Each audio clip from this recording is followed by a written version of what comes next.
Welcome to the Grow Your Business and Grow Your Wealth podcast with Gary Heldt. Gary is an expert in helping business owners put together a plan that will provide a better future for their businesses, themselves, and their families. On the podcast, Gary interviews other professionals who share his vision, and together they share secrets and strategies any business owner can use to build a better financial foundation for your business and your life. Welcome back to the podcast. Today our guest is George Gay, who is the CEO of First Affirmative Financial Network. George, welcome today. Great. It's great to be with you, Gary. So George, tell us, how you got into, the financial field. I mean, I know you're a West Point grad. What kind of made you to make that shift and come over to the finance side?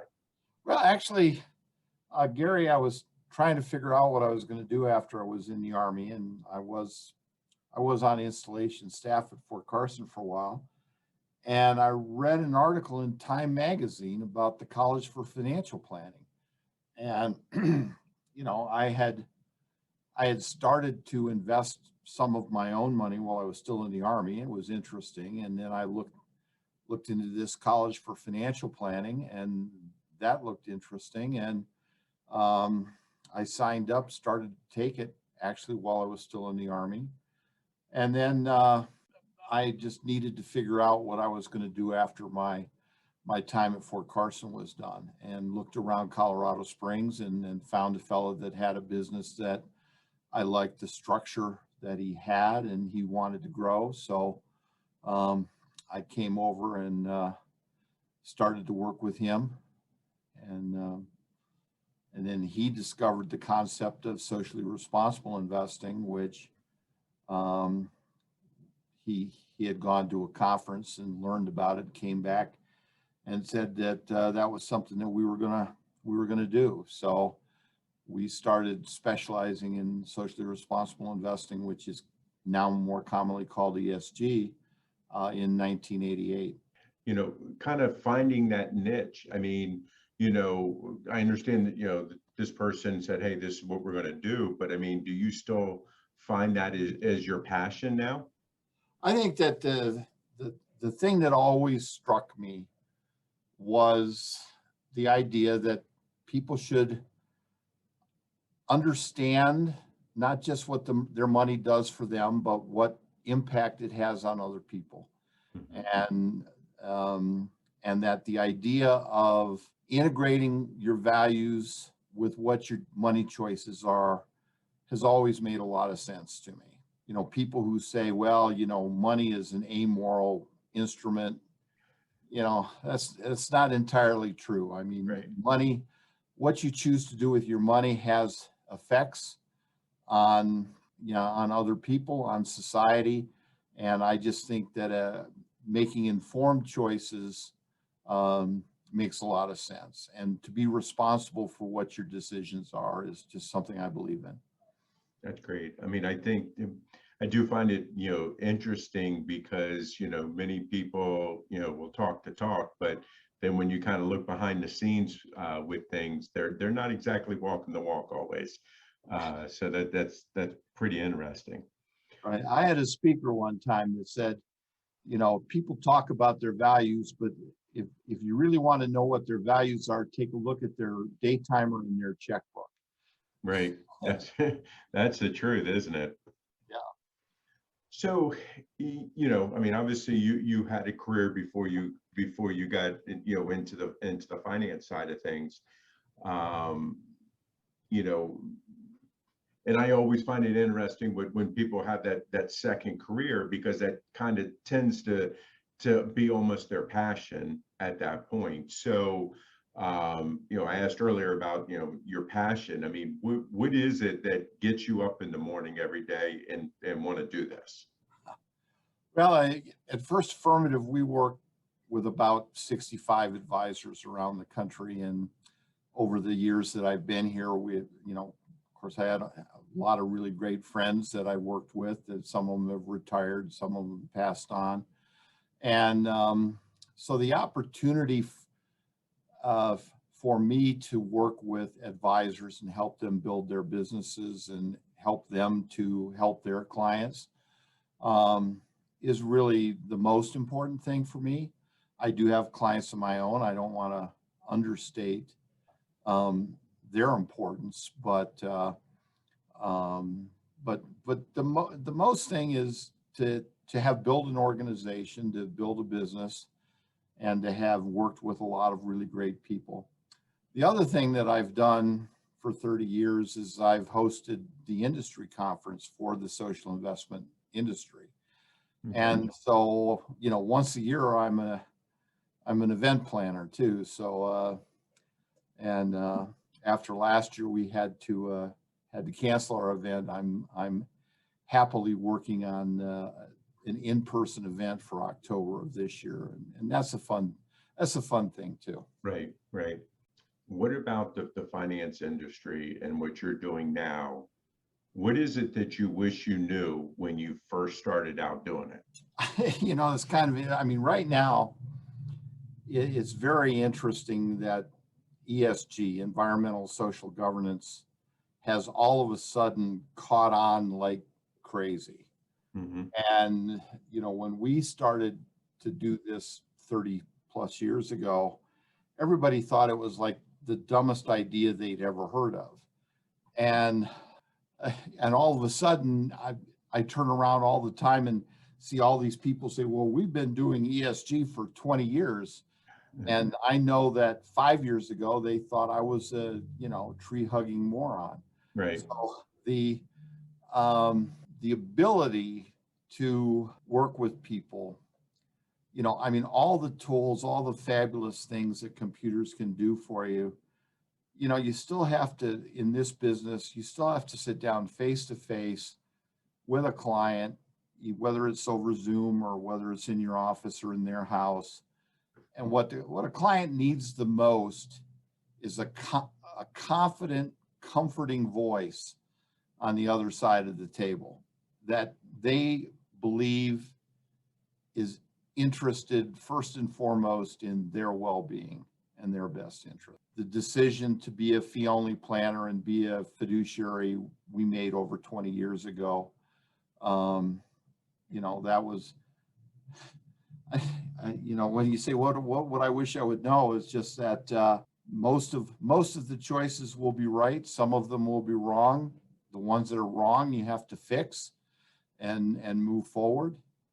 Be in a place where you help people achieve their goals and dreams is very, very fulfilling situation. Great. What are some of the questions that you wish that, clients would ask you, when you first meet them? I think that the number one thing that I think people need to understand is the difference between someone who is acting in a fiduciary relationship and someone who isn't. And a lot of times people are very hesitant, to be very straight up, which is, how much do you get paid, or how do you get paid, and how much do you get paid, and does it matter what I do to how much you get paid?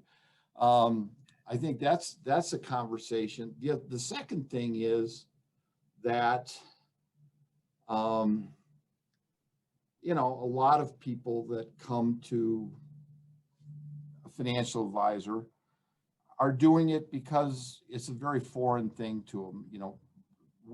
Our educational system doesn't do a particularly good job of teaching people how to be adults with money and loans and credit cards and bills to pay.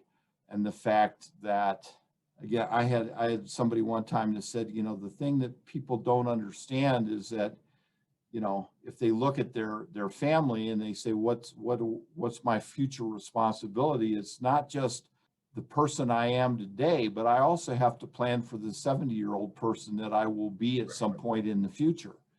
And if I don't set aside money for that future person, there'll be a lot of problems. And so I think that's another, everybody has to deal with what they have to deal with today, but it's how do you how do you think about what the future is? And so I think those are great questions for somebody to prepare before they're going to go out and look for an advisor.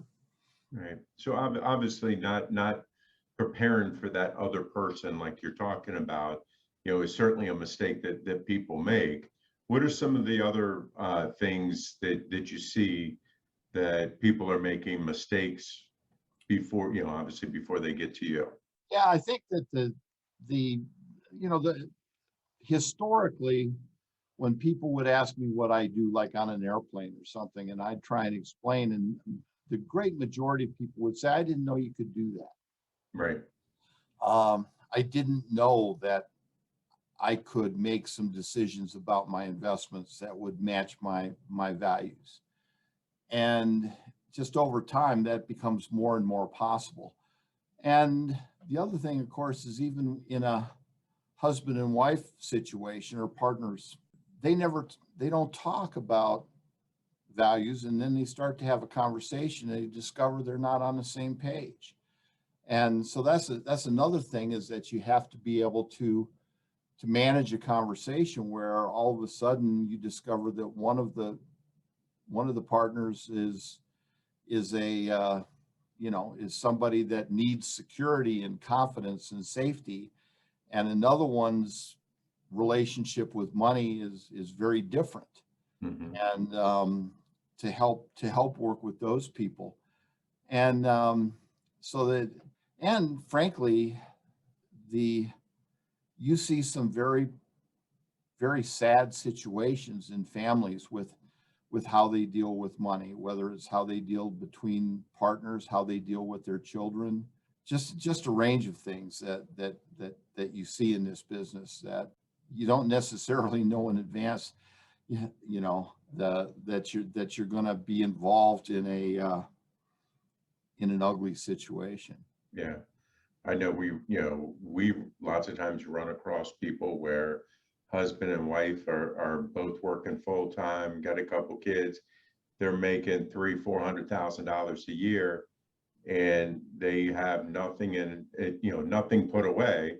Right. And when you try to talk to them about it, one of them is like, "Oh, I've been saying that we need to be saving," and the other one's like, "Nah, we'll be fine," type thing. So I think that what you said earlier about our education system does not prepare us, I think is something that, I remember when I was in high school, we took a bookkeeping class, and that's what got me started in accounting. But, not, people weren't talking about it. They're certainly not talking to their children about it. And I think that, probably my grandparents' generation, nobody talked about finances. Right. Everything was very close to the vest and stuff like that. And that's, one of the reasons why I do this podcast, is to try to get people to start talking about these things, so we're not so heavily relied on somebody else when we get older to Right. make sure that we're taken care of, from at least a financial situation. Right. Well, and there's so many people that, credit, just as an example of they get into, it's very easy to get into trouble with credit. It's Oh yeah. very easy to get into, trouble with other things, that if the partners in a relationship aren't in agreement and don't work towards the same things, it's very hard. The other thing is, start to think about retirement when they're around 40 years old. I've had the good fortune to have a couple of families where, the parents told the child, the day she got her job, to talk to me. So when she was 21 years old, and, so she started maxing out her 401k, the day she started to work. And, the difference of somebody starting when they're 21 or 22 versus when they're 40 is enormous too. Because the other side of the coin is, people then are afraid that it's too late. Right. to save and invest, and you know, and every day that's, you know, I mean, when somebody, you know, what is it that when's the best day to start investing, you know, 20 years ago? The second best day to start investing is today. Right. Right. I certainly agree with that. And I know that, you know, lots of times, you know, from my perspective, I always tell the parents, like, look, once they graduate and they're getting ready to start that first job, you know, out of college, you know, look, we need to talk to them then, because we need to make sure they got the right amount of taxes coming out of their check, so they don't end up paying a bunch of taxes later on. But just to start that discussion, and even if they're not eligible to be in a retirement plan, let's start with whatever it is, $50 a month at least, going into an IRA, or investing somewhere to Right. make sure that they have money, you know, money later on. Right. Because I agree with you. You know, the younger you can start, the better off you are. Um, so in getting to that point, I mean, tell our listeners, why is it important to use somebody, you know, like you, a professional, and helping them? Because again, you see all of this stuff, you know, online this, online that, the different robo investors and stuff. Why is it important to pick a financial advisor like you as compared to just trying to use one of those? You know, the first part of the question is, that unless you're a computer programmer, you will never know how that robo is making a recommendation. Mm-hmm. It is, I mean, sometimes, you know, some of these robo products will just pick 6 or 7 exchange traded funds, and you know, and it may be a nice job of asset allocation. It might not. You know, somebody did a few years ago did a study of all the leading robo advisors and logged into each one of them, filled out the questionnaire with the same answers, and then compared the differences between what the outputs were. It's a surprising range. Now, the same thing will happen to, you know, I mean, same thing may happen with a half a dozen human advisors. Mm-hmm. We may say, you know, I mean, so if we say, you know, we believe that when in a certain risk category, you have a certain amount of equities and a certain amount of fixed income and a certain amount of cash, and in your equities, so much of it is in the United States and so much of it is outside the United States. You know, I mean, there will be human advisors that will say, well, we're going to make a bet that emerging markets will do better, and so therefore you should have more money in emerging markets. And you know, one of the things that I don't believe in is making bets with people's money. Right.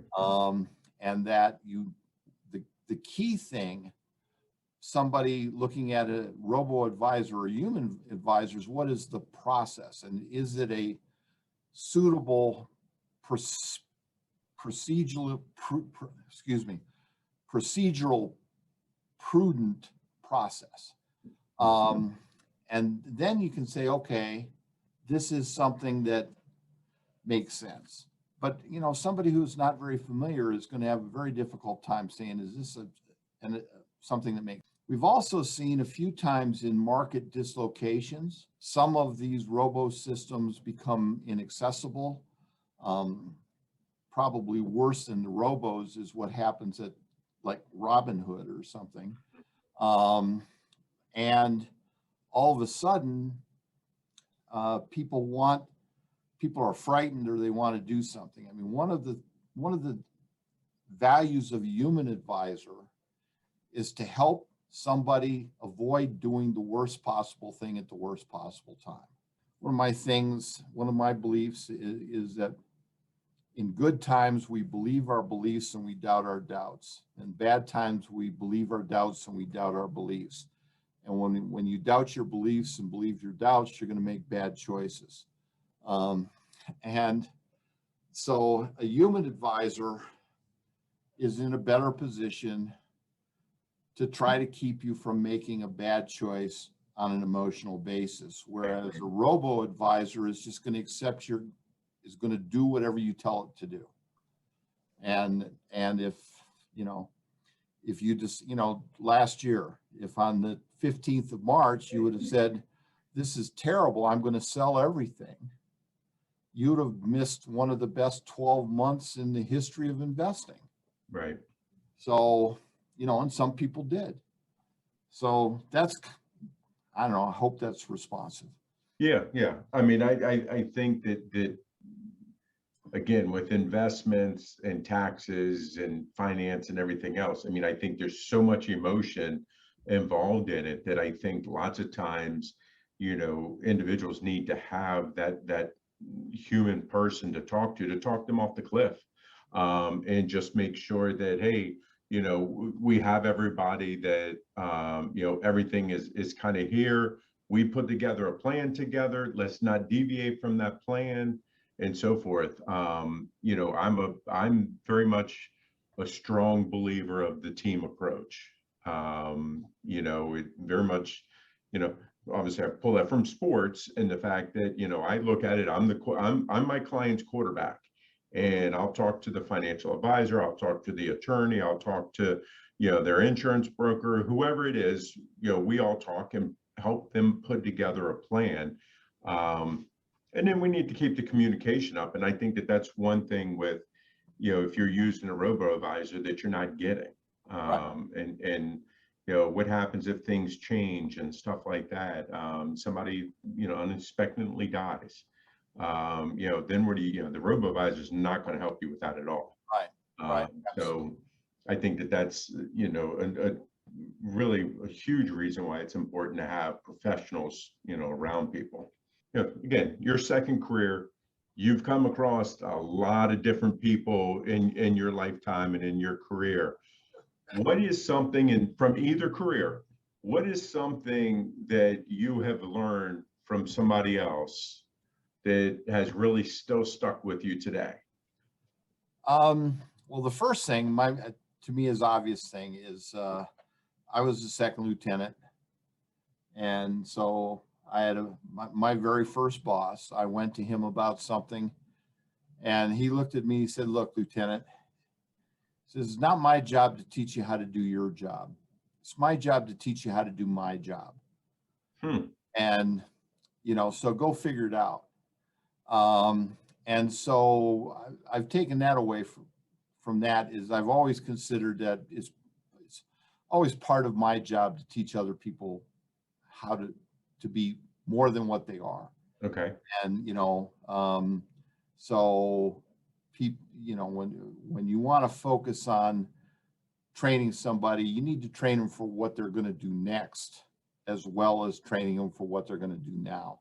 Okay. So that was one, and like I said, that was 1975. So, the other thing, I tend to be an impatient person, and, to try to be more patient and try and be more thoughtful and try to be more present with people's. And, so that I can't, I took a course that, that helped with that of, being focused on the present, being focused on who you're with, and trying to be sure that when you're with one person, to be really focused on that and not be distracted by other things, not be impatient. That's another thing I think that's important. The other finally thing is you should never stop learning. And so whether it's the continuing education that you're required to do for a CFP program or just the opportunity to learn more things. I think that continuous learning is a sign of a professional. I've always thought that it's like, I know like this much of what I could know, so I want to keep learning. And, from other people, from books, from classes, whatever it is, I'm with you there. I think that that's really important. So, talked about a lot of different stuff today. What thing have I not asked you Ah, or we well, haven't talked about that you wish I had? it's interesting because you go into an interview, you never know for sure. Um, Most of the time, when I do an interview like this, they're going to be much more focused on what is going on with ESG and and you didn't do that, and it's like it's refreshing almost to talk about something else. Um, but I will just say relative to ESG and SRI, and ESG is environmental social governance. SRI was socially responsible investing or sustainable responsible impact investing. And I would just want to get on the record the difference between ESG and SRI is that ESG will tell you which is the best run coal company. SRI will tell you whether you want to invest in coal companies or not. Hmm. And so just my fast advertisement for my specific expertise in the industry is that little bit. Other than that, I appreciate your interest in how kind of my journey. Right. And because a lot of times people don't ask about that, or it's just like, well, how did you get from West Point to socially responsible investing? And it's you asked me a little bit about it, but in a very different way. So that was very enjoyable. Beyond that, I just think that just to go back again is, I think you should always work with somebody in a fiduciary situation, and that you understand what that means, and frankly, that the advisor understands what that means. Right. Not all of them do. So, George, if people, because there's not, again, I mean, to me, you can throw a rock, you can hit a financial advisor, wherever. Same thing with CPAs, but not a lot of people have the niche that you have. And so if someone that's listening to this that wants to talk to you because they believe in that, and that's where they really want to have their passion and have their money, how can they reach out to you? How can they get to you and talk to you? The interesting thing now, I mean, let me just first, our website is www.firstaffirmative.com. What's happened nowadays with email addresses is you get so many emails, you set up your spam filters. And so now if I was to say, well, my email address is, georgegay@firstaffirmative.com, which is what it is. The likelihood, though, is that one of your listeners sends me an email, my spam folder is going to say, I don't know who this is. Right. And off it goes. So I would say, we do have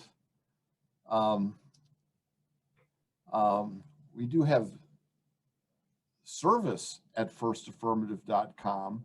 If somebody wants to schedule a call, because then service at firstaffirmative.com goes into our service team section, and then they take the action. So if somebody says, I'd really like to talk to George, then it will come to me, then I'll get back to somebody. So that's an odd response, I know. But I guess, I mean, my phone number is 719-478-7054. So, I mean, if you call and leave a message, I'll certainly call you back. Great. George, I really appreciate your time today and your insight. Look forward to learning more about what you do and spreading the word. Super. Thank you very much, Gary. Appreciate the opportunity. So today our guest was George Gay, who is the CEO of Affirmative Financial Network.